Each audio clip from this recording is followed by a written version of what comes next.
I'm going to present for you a quite new type of laser, which has not been seen in the medical area before. The new ADVATx laser is a solid-state laser, providing two wavelengths, 589 nanometer and 1319 nanometer.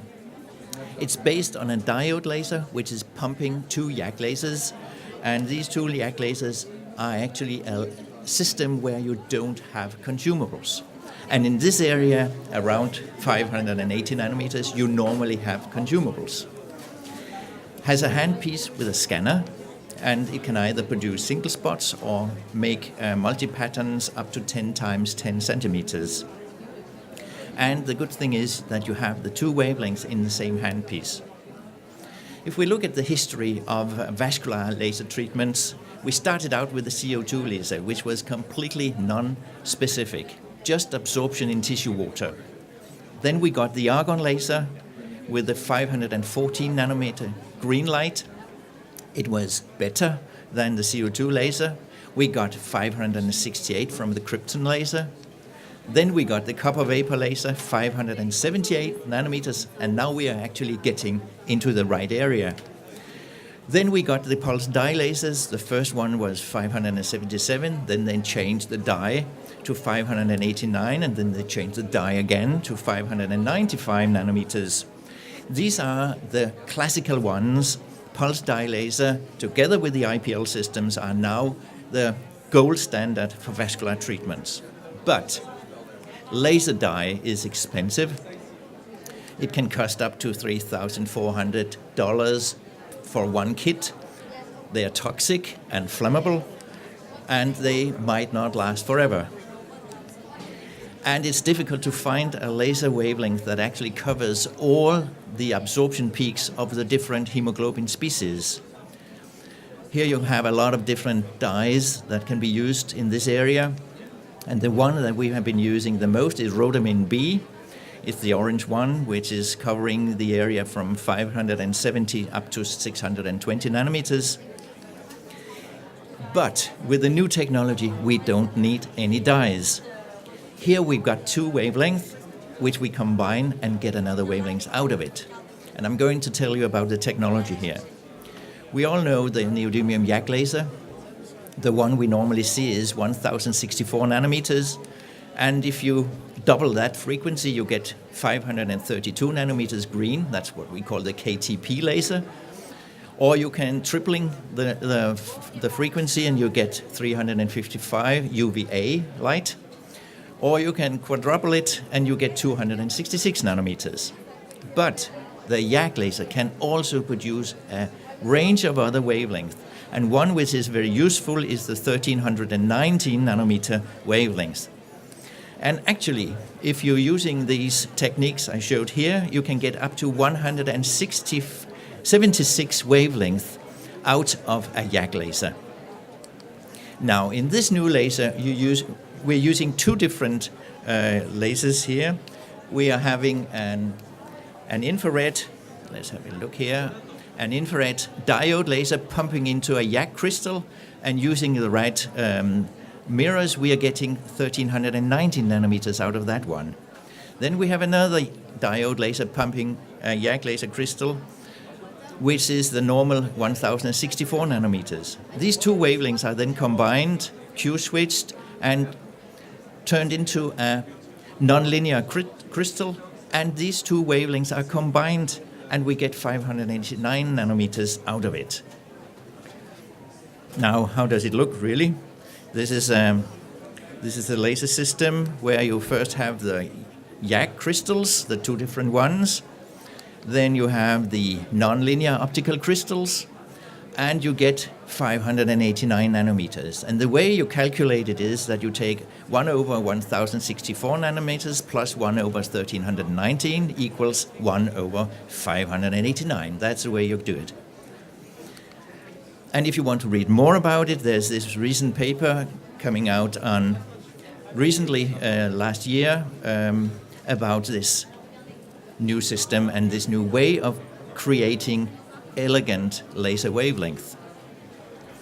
The basics of this device here is that it's combined of different modules the laser module with the diodes in the bottom, and then the YAG and the nonlinear crystal in the upper part, and then you have the scanning handpiece. This laser produces very, very short peaks of very high energies.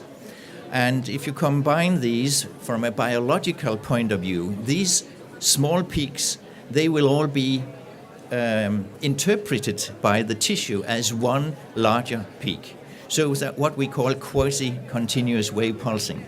So the tissue does not see the single ones, but the combined tissue. And this wavelength 589 is much better than the KTP that we've used before. Now, the advantage here is that we get very high clinical efficacy because of the right wavelength, and we don't use the consumables, so we are cost effective. And also it causes less pain, less purpura than the pulse dye lasers. So treatment indications, there are many. These ones here, the yellow ones, are the treatment indication where we have hemoglobin as the target. Then we have melanin as a target for melasma and hyperpigmentation. And also skin rejuvenation is actually also a sort of hemoglobin absorption. Some of the clinical results here, before and afters. Before and after again, telangiectasias of the columella and the spider nevus treated. And you see you don't get any purpura or any other scars or anything, just invisible afterwards. And immediately after, it also looks very nice. Now, going to skin rejuvenation, the light is absorbed by hemoglobin. The small capillaries open up shortly, and thrombocyte seep out into the interstitium. When you have thrombocyte in the interstitium, you can actually get an increased collagen production because thrombocytes contain a lot of growth factors which will stimulate fibroblasts to produce new collagen. So that's what we see here. It's the same as we see for the pulse dye laser and also for the intense pulse light devices, the same technology behind it. We can also close off one of the wavelengths, so we only get 1319 nanometer out of the laser. And now it becomes interesting because we have not had this wavelength before. This can be used for skin rejuvenation because it induces new collagen. It can reduce acne scar because it reorganizes collagen. It can reduce the appearance of pores. We don't really know how that works. And it can reduce acne because it heats sebaceous glands and they are really sensitive to heat. Treatment before and after for acne. 2 treatments here. Now, skin rejuvenation, let's look at that. The 1319 nanometer infrared is absorbed in the tissue as a bulk. It initiates an inflammatory response and we get production of heat shock proteins. Heat shock proteins initiate transforming growth factor beta and it starts a new fibroblast activity.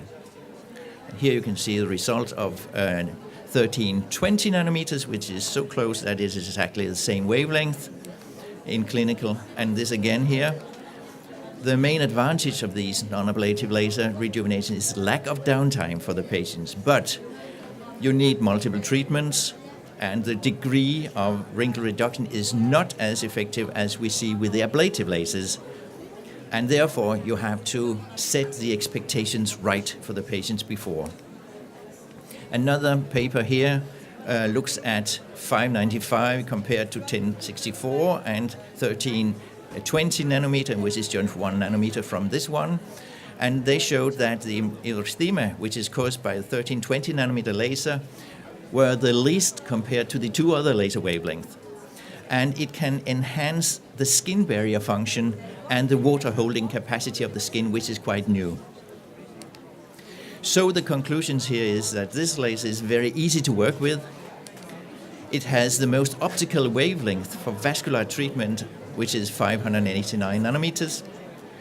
And the new 1319 nanometer wavelength has a documented clinical effect in non-ablative skin rejuvenation. And last but not least, This laser does not require any consumables. Thank you very much.